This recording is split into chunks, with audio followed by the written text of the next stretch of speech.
The evidence is now here.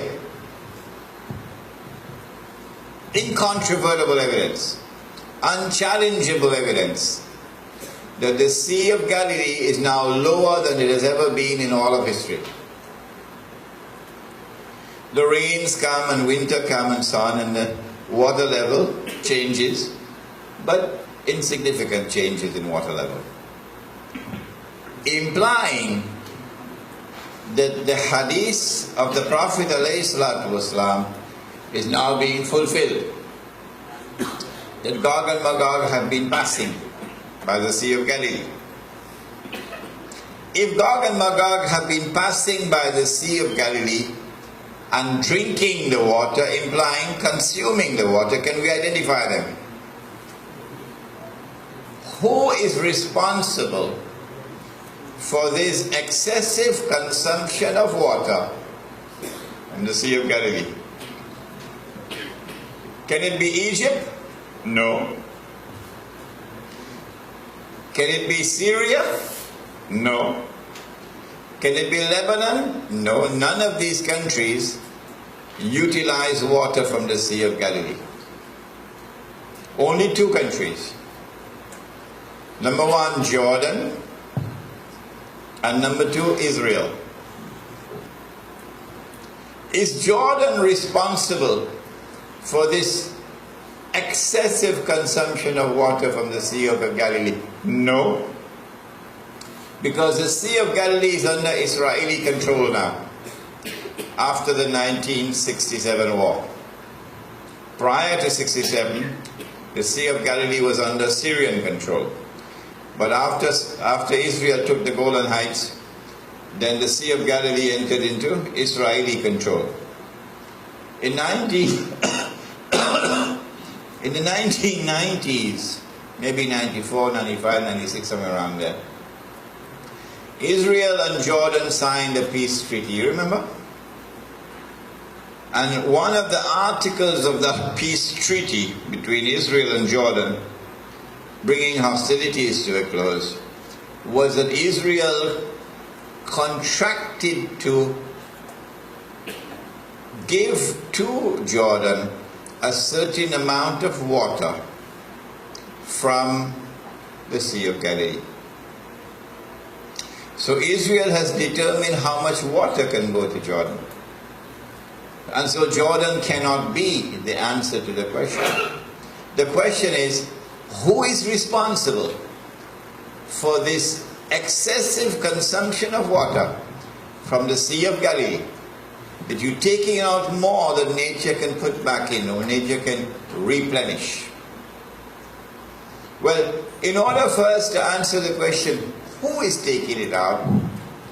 Let us ask, why is it being taken out? What is it being used for? Not domestic agriculture. Agriculture is using the same amount of water. Well then, where's the water going? Domestic consumption has risen. The amount of people, the amount of water you now take to make your wudu, the amount of water you now take to make your ghusl, has risen dramatically. The amount of water you take to wash your hand, the amount of water you take to wash your clothes, all of this is rising dramatically, but this domestic consumption does not explain. Well then, where is the water going? So number one, the industrial economy and the scientific and technological industries attached to it.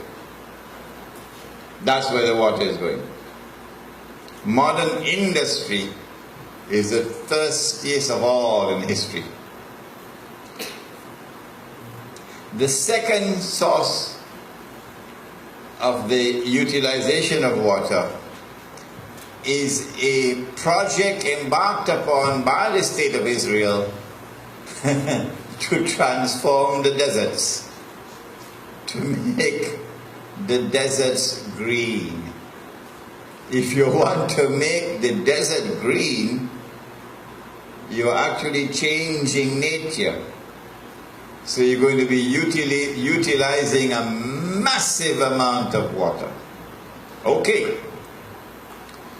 Who is responsible for instituting or establishing these policies? The industrial economy in Israel and the policy of making the deserts green. Is it the whole of Israel? Israel comprises two people.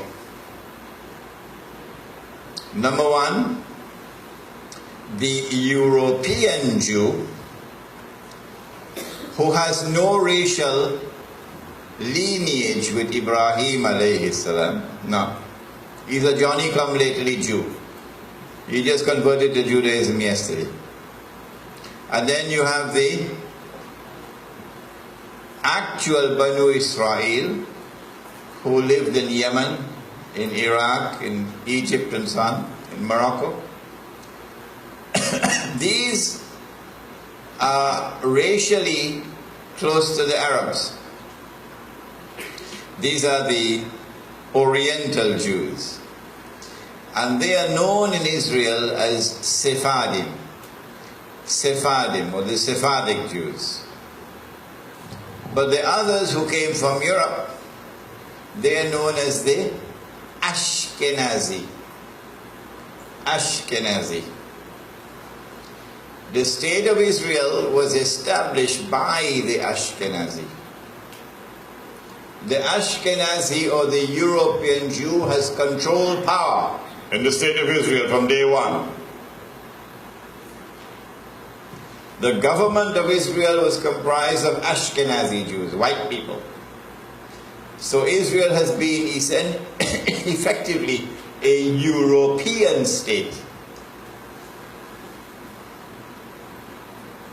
And so the answer to the question, who drinking the water? It is not Banu Israel, or the Jews who came from Yemen and from Morocco and from Iraq. Not them, but rather the European Jews. And so the Oriental Jews are not Gog and Magog. The Oriental Jews were the one who said, we've killed him. There he is, we've killed him. The Messiah, the son of Mary, the messenger of Allah. These are the Oriental Jews. And they are not Gog and Magog. But the European Jews, who are in control of Israel from day one, within their ranks you will find Gog and Magog. Galilee, yes. And we will know that because the water in the Sea of Galilee would have dried up. That is the time when these events are now going to take place. The advent of Imam al-Mahdi, Dajjal appearing in a day which is like our day, so we'll see him as a Jew, etc., and the Son of Mary coming down. I can say that I expect the Sea of Galilee to dry up in about 50 years.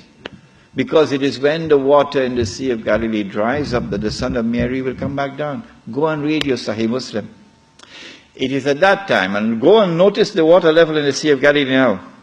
It is lower than it has ever been before in history, and so the hadith of the Prophet Muhammad ﷺ is now moving to center stage. If I say 50 years, and if I say I can be wrong, at least I'm giving you a wake-up call. A wake-up call that you're living in the age of the countdown. So don't be fighting each other over chicken feed. That's what you're doing. Okay, now this is a really upsetting story. The Sea of Galilee is at its lowest level in a century after a limited rainfall last February. Northern farmers even fear that they will have to stop watering huge swaths of cultivated land unless the government steps in. ILTV's Aaron Porras joins us with more details. Aaron? Thanks, Natasha. Yeah, the Kinneret, which is Israel's most important natural water source, only received 10% of its rainfall last month, rising by just 22 centimeters on average, as opposed to 60 centimeters in January. The head of the Upper Galilee Regional Council, Giorgia Zeltz, warned Agriculture Minister Uri Ariel of the Jewish Home Party that without government assistance, farmers would be forced to stop watering thousands of the 150,000 dunams, or the 37,000 acres, currently under cultivation for fruits and vegetables, and will lose tens of millions of shekels in produce. The rest of Israel has been